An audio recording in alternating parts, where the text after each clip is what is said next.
Votre semaine riche de vie abondante est un autre format de partage de la vie et la vie abondante. Elle est hebdomadaire et vous permettra de grandir davantage avec Dieu pour son unique gloire.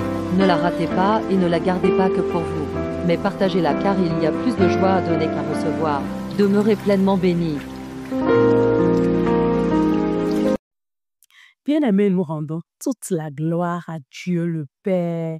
Notre Père dans le ciel de gloire, il mérite notre louange, il mérite notre adoration. Nous voulons le célébrer dans cette nouvelle semaine remplie de vie et de vie en abondance. Nous voulons lui dire toute notre appréciation car il en est digne. Il nous en a tellement donné, il nous en a tellement fait qu'il mérite toute la gloire. Et nous voulons le célébrer, nous voulons l'honorer. Nous proclamons qu'il est notre Dieu, qu'il est notre Père. Alléluia. Et nous nous inclinons en signe de respect et de révérence et d'adoration pour lui dans le nom de Jésus-Christ. Nous abordons encore une nouvelle semaine et énormément ma joie de vous savoir bien à l'écoute dans cette nouvelle semaine riche de vie abondante. Et il y a 2 semaines, nous sommes revenus en fait de nos temps de répit et nous avons commencé en fait un nouveau partage, une nouvelle série de partages sur le cœur. Alléluia. Et nous avons eu le premier partage qui était relatif à la garde du cœur. Alléluia. Le deuxième qui est relatif à la commande du cœur. Et pour le troisième partage, nous l'avons intitulé Le choix du bon.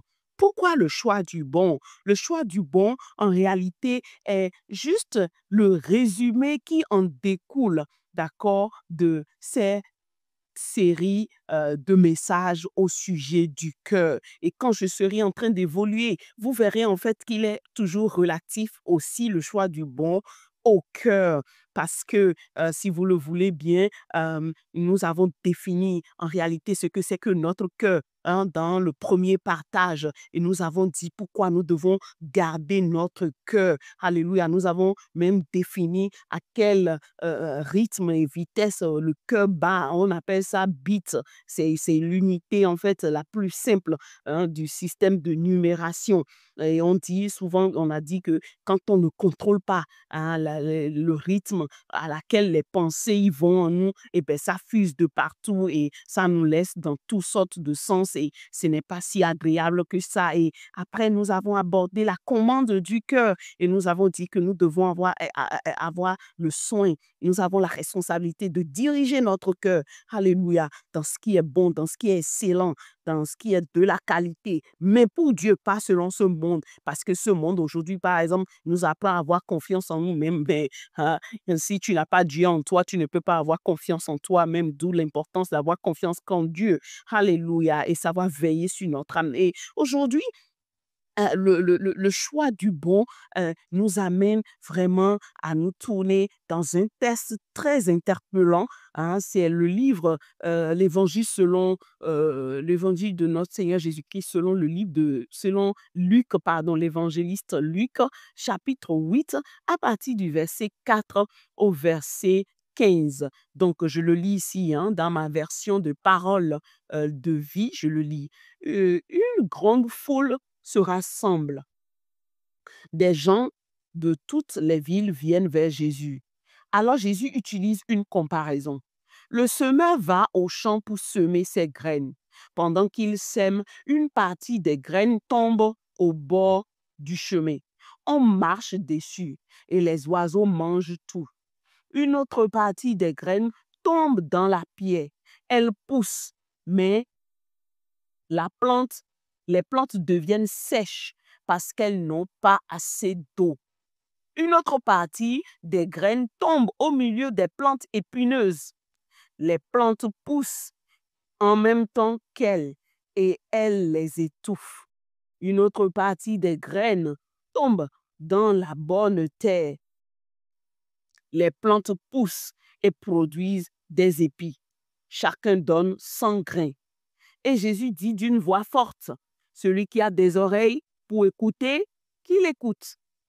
Les disciples de Jésus lui demandent, qu'est-ce que cette histoire veut dire?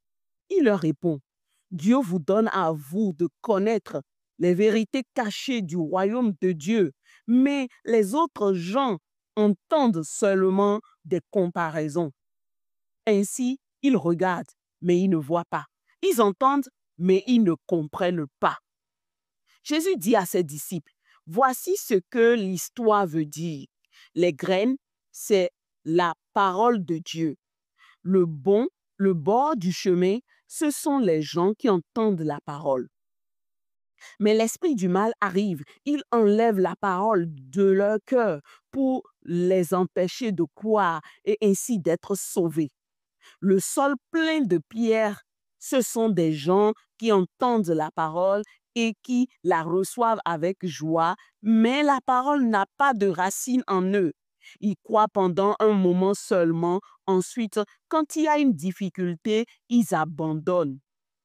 D'autres graines sont tombées dans la plante épineuse. Ce sont les gens qui entendent la parole, mais les soucis, les richesses et les plaisirs de la vie étouffent ce qui grandit en eux et ils ne peuvent pas donner de fruits mûrs. D'autres graines sont tombées dans la bonne terre. Ce sont les gens qui entendent la parole avec un cœur bon et sincère.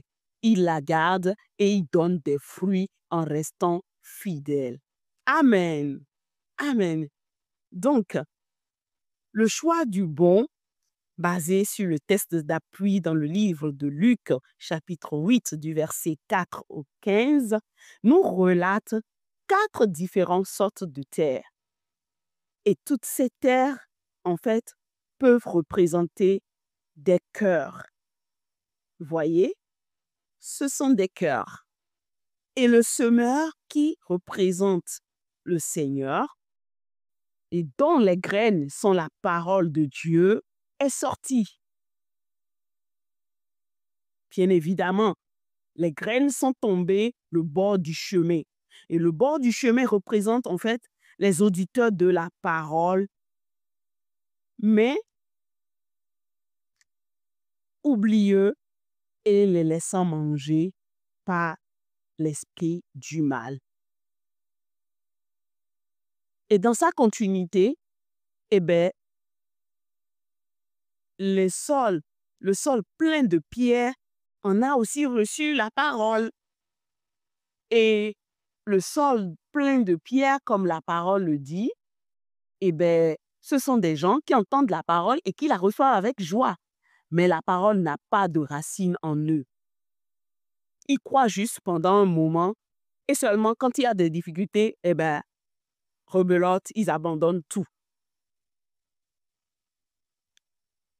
D'autres graines sont tombées. La troisième forme de cœur, le cœur épineux, le cœur avide du gain, les soucis de ce monde, le plaisir de ce monde, l'amour de l'argent.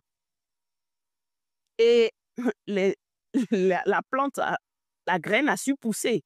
Mais malheureusement, eh ben, les épines aussi se sont déployées et ont étouffé en fait ce que la parole de vie devait apporter à leur cœur. Et là, on retient pour, en fait, d'ailleurs,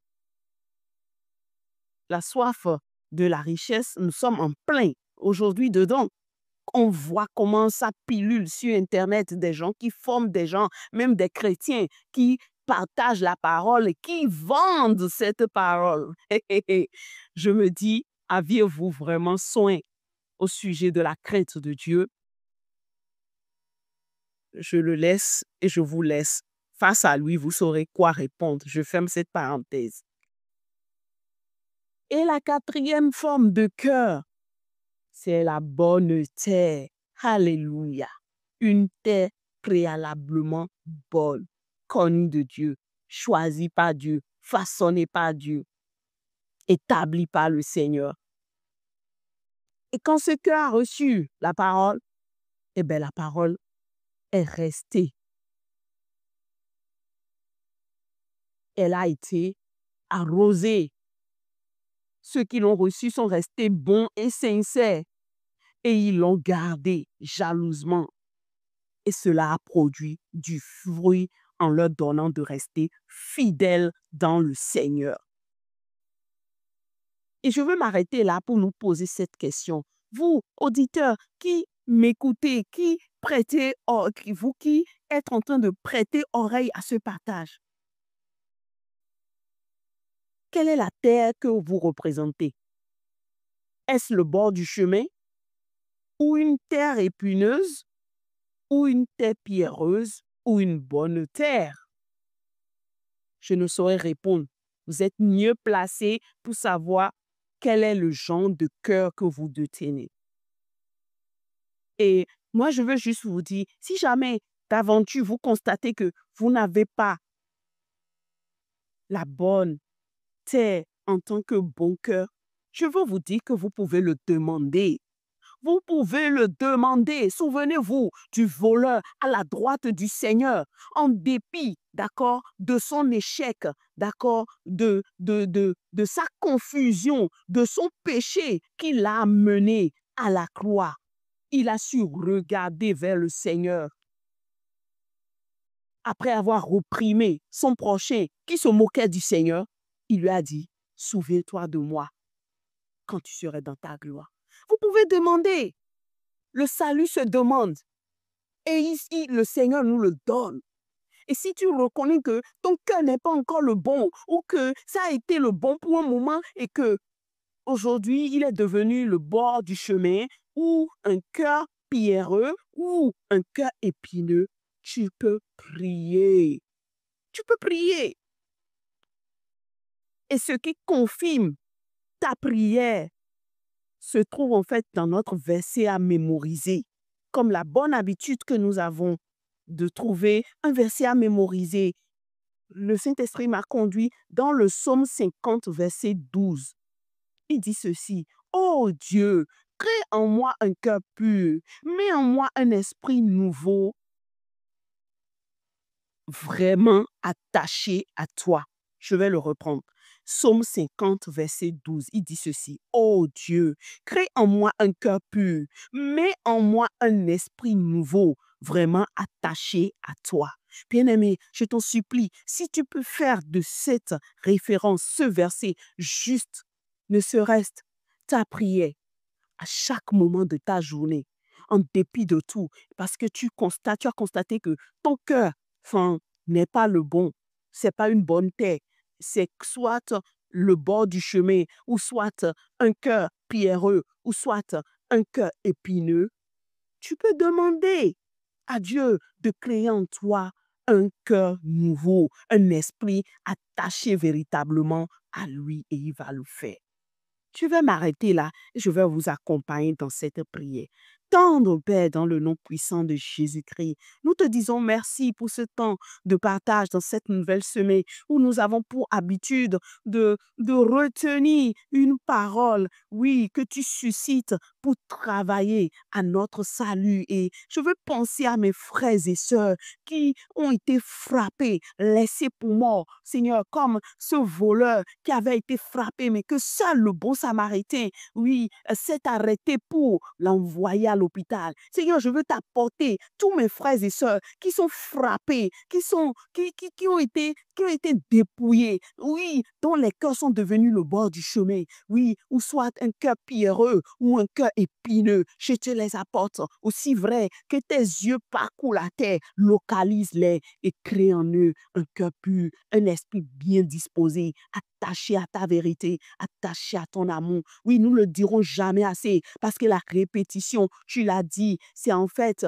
un moyen de retenir ce que toi, Dieu, tu veux que nous retenons pour que nous le déclarions de commun accord avec notre cœur en toute vérité jusqu'à ce que cela devienne esprit, que cela fasse corps avec nous. Alors je prie, Seigneur, pour mes frères et sœurs, dans le nom de Jésus, parce que le cœur est devenu le bord du chemin, le cœur est devenu soit pierreux, le cœur est devenu soit épineux. Je prie que tu penses ces cœurs, que tu défriches ce cœur comme le bon agriculteur. Oui, c'est toi le merveilleux agriculteur et aucun agriculteur ne peut semer dans son sol sans avoir préalablement déchiffré son sol, sans avoir préalablement déchiffré sa terre. Père, je te les apporte, ces cœurs qui sont, Seigneur éternel, écrasé, découragé, frappé, meurtri. Oh, Masiatanda Halabosantoli. Oui, défriche le cœur. Défriche le cœur, défriche le cœur. Prends-en soin, Seigneur, et renouvelle en eux un cœur bien disposé,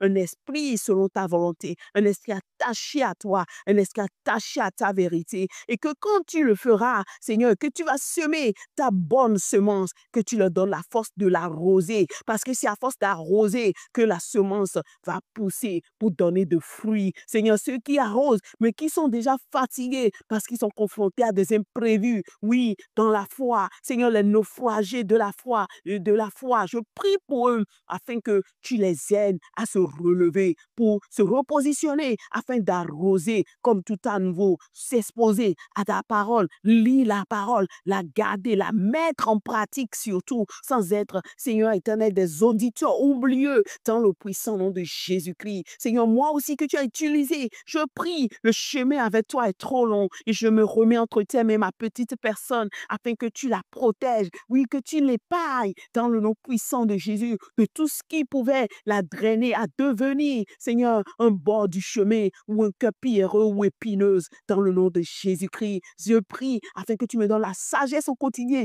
de savoir garder mon cœur, de la commander dans ta vérité, dans ton amour, dans ta sainteté. Sola sina bahaliaba. Merci parce que tu vas le faire. Je veux déclarer une semaine bénie pour mes frères et sœurs. Je plaide les mérites du sang de Jésus sur leur vie, sur leur moyen de déplacement, sur leur lieu de travail, sur leur lieu de vente.